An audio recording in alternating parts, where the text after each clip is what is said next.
as you move on. We're trying to factor this, right? And we are conceding that that's a pretty ugly problem, isn't it? Mm-hmm. But it's a quadratic. And if it has solutions, it should factor like this, right? If it has solutions, we should have two factors. Now, could we use the rational zero test? Creating our list of numbers and doing synthetic division to try and break that down? Yeah, let's do that. You want to do that? You want to write down all the factors of 10,000 and then all the factors of 28 and create a list? No, I don't either. Yeah, there's other things going on today that we have to worry about. So that would be too much, right? But the fact that it is quadratic allows you to do what I'm about to show you, right? Some of you have probably seen this, or some of you may have seen this. Not many instructors usually show their students this. When you have a quadratic, 28x squared plus 112x plus 10,000. If you're trying to break it down to two factors, you can actually set it equal to 0, all right? Set it equal to 0, and use a quadratic formula to get your two solutions. Just watch. I'm going to work backwards from the solution. So what would quadratic formula be here? Negative b plus or minus the square root of 112 squared, right? Minus 4 times a times c. These numbers are going to be huge, but that's why we have calculators, right? All divided by 2 times 28. Which equals, all right, calculator.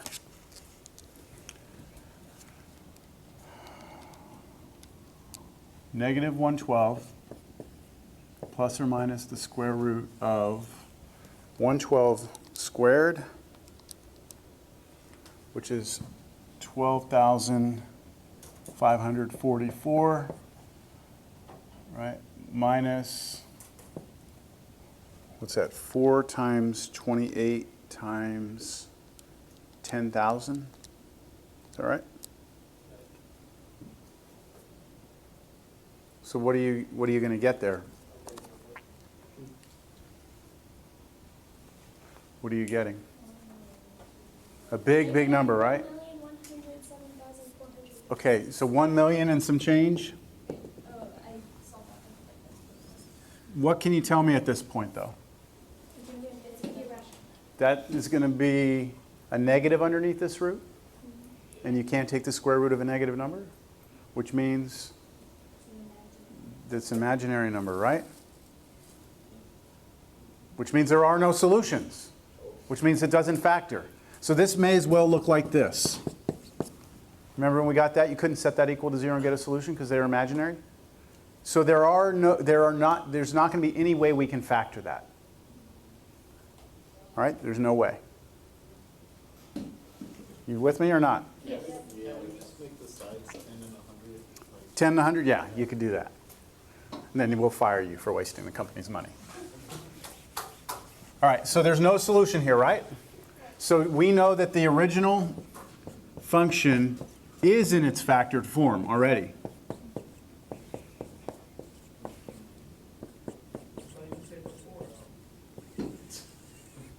Well, you could, but that wouldn't help you. So it is factored. There's nothing we can do. That means there's no holes, right? Because nothing cancels. So B is done. How about C, x-intercepts? Do we have any x-intercepts? You have to set the top to 0. We just did that. We got nothing, right? So none. D, vertical asymptote. Where? X equals 0. Set the bottom to 0, right?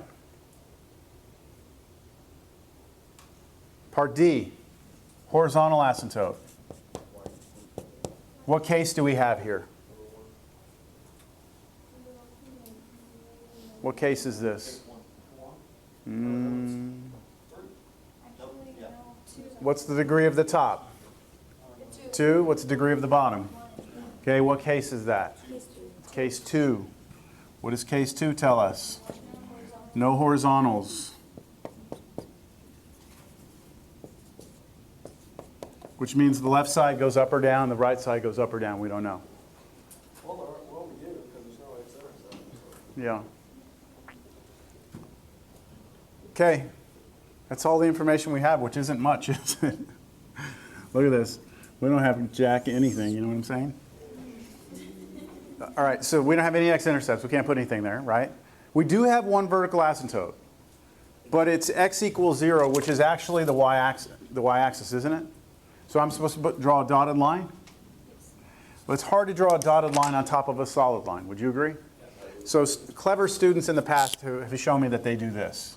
They do like diagonal dashes, just so you can tell that there's a dotted vertical barrier there. Is that all right with you? Can you tell that's a vertical dotted barrier? Whatever works. Other than that, we have nothing else to go off of, do we? All right, so how many test points am I going to have? How many x-intercepts do I have? How many verticals? How many test points? 2. What are they? What do you want? -1 and 1. Okay, -1 and 1. Where do we plug those in? To the original, well, the factor one, but we never could factor it, could we? So we have no choice but to plug it into this. It'd be all over 1, so it'd be positive and positive. It should be positive and positive on both. Let's check it. What's -1 squared? It's 28, right? So this will be 28, and then minus 112, Plus 10,000. and then plus 10,000 is going to be positive. Over what? Over what? -1. So that's So it's negative. Be careful.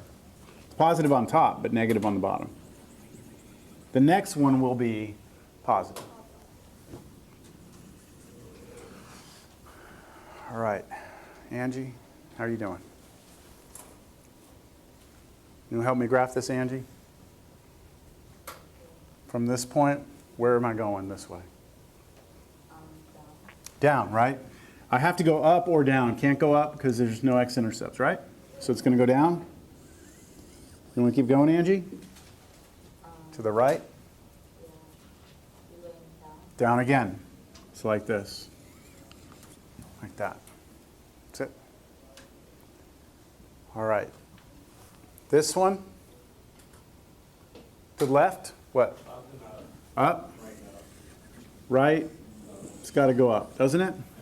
But the thing is you wouldn't be able to have anything negative. Okay, so now let's start talking about the context of the problem here, right?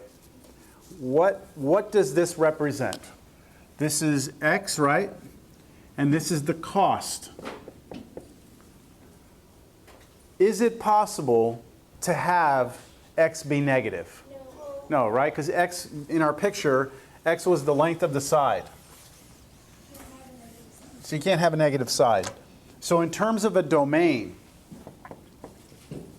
this is very important, all right? In terms of a domain, if I gave you this function without the word problem, okay, this function with no word problem associated to it, the domain would be what? Negative infinity to 0. -infinity to 0, 0 to infinity. You would have to just take 0 out, right? So domain would be -infinity to 0, union 0 to infinity. But the domain in terms of the word problem, because this is a physical geometric situation, is that you would never consider negative values, would you? So the domain of this cost function in terms of the word problem would be from 0 to infinity. Could it be 0? Could x be 0? No. Here's your river. Here's your river. Here's your rectangle. This is x, right? This was y, but didn't we say y was 1,000 over x? So if you try and let x be 0, you get division by 0 here, right? Think about this way. If your rectangle has to be 1,000 square feet, if you make this side very, very tiny, your rectangle's got to get very, very long, doesn't it? And you can't let the rectangle be 0 on one side, or else you have no area and you can't maintain the 1,000 square feet. So the domain is from 0 on out to the right forever. But look at the cost. If you try and let x get smaller and smaller, what happens to your cost? Starts to go up and up and up and up, right? But if you let x get too big, it goes up and up and up. What we want to know in a calculus class is exactly where that lowest point is. That's what you would ask. Okay? That's what it is. Now, I can have the computer do it, or I can do it myself, but this is calculus stuff you haven't seen before, so I don't know how. Huh? Well, I'm just wondering what's faster. Let me just take a look at it real quick. It was cost was, what was it, 28x squared plus 112x plus 10,000 over x. Ew. Oh, wait, hold on. I'll go back to the original. It was 28x plus 112 plus 10,000 over x. Wasn't that the original one and we put it together? All right, that's easier to work with. Hold on. Just give me a second.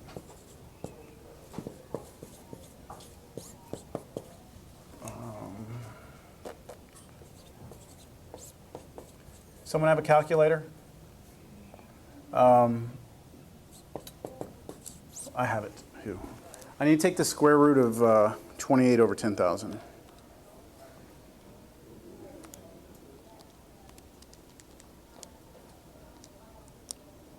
root of 750.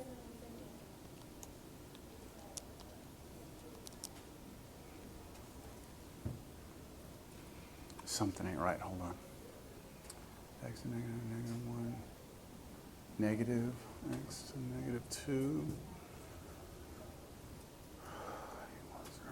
28x squared.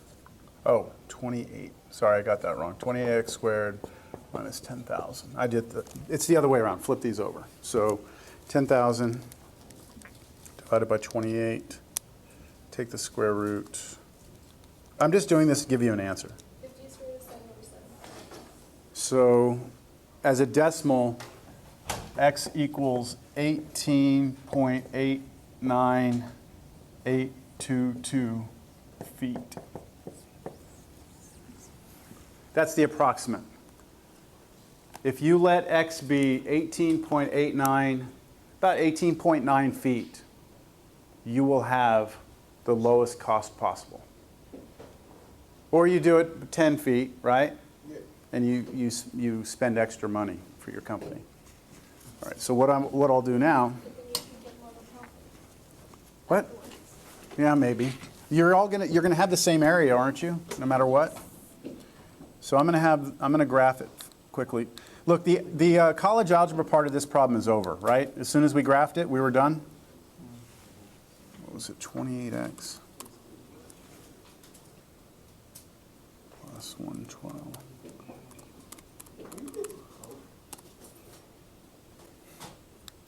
They're all over the place, man. They're free. All right.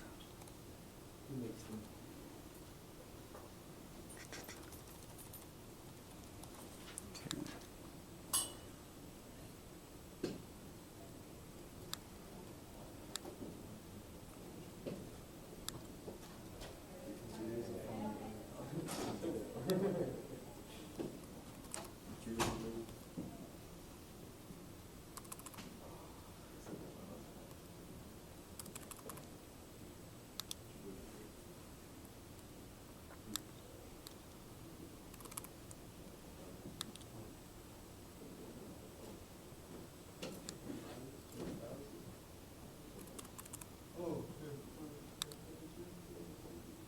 Okay, can you all see that?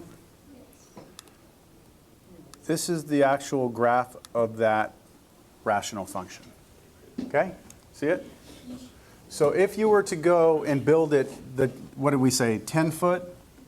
You come up here, and what did we say it was at 10 feet? It was like 1,000, what was it? What, 1,300? Or? So you can see if you go up 10, it's about, come over here, I don't know, 1,300. And then we said if it was 100, oh, that's off the graph. How much did we say if we made x 100? 3,000.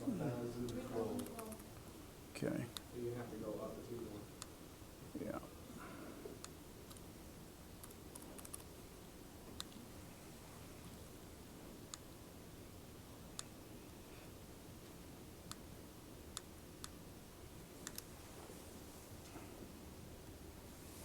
Okay, so you can see that at 100, you come up right about there, 3,000 or so, right?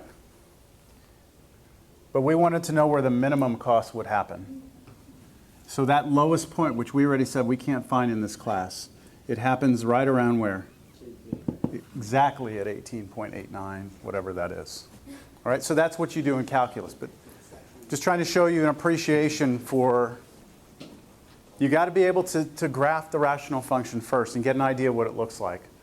Then later on you can ask more profound questions. Which class? Cal 1? All right, cool. Got a couple. Yeah. All right, so I hope that that brought some sort of meaning and value to this. Maybe not, but. All right, how about, let's do an in-class group quiz. How about that? In-class group quiz. Yeah, let's do it. Let's do it. Get it. Now look, this is going to be based more upon not if you get it correct.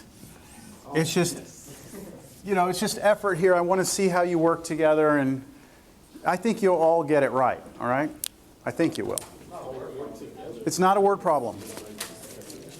But I'm not going to supply much help, all right? I want to see how y'all do with this on your own. You ready? So for the rest of the class, I want everyone to do your own page. You're going to turn in your own work, all right? But you're allowed to talk to each other and work together. I want you to sketch this function. F of x equals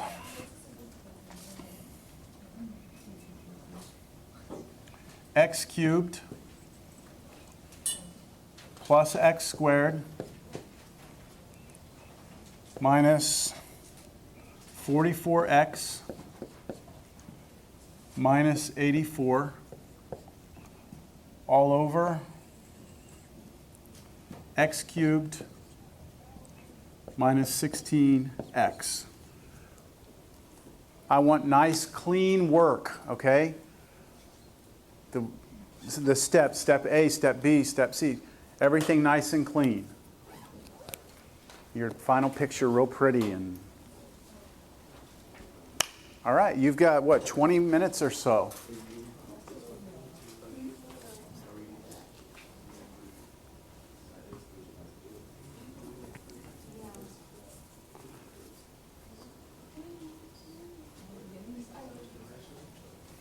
All right, I'm going to stop the video here.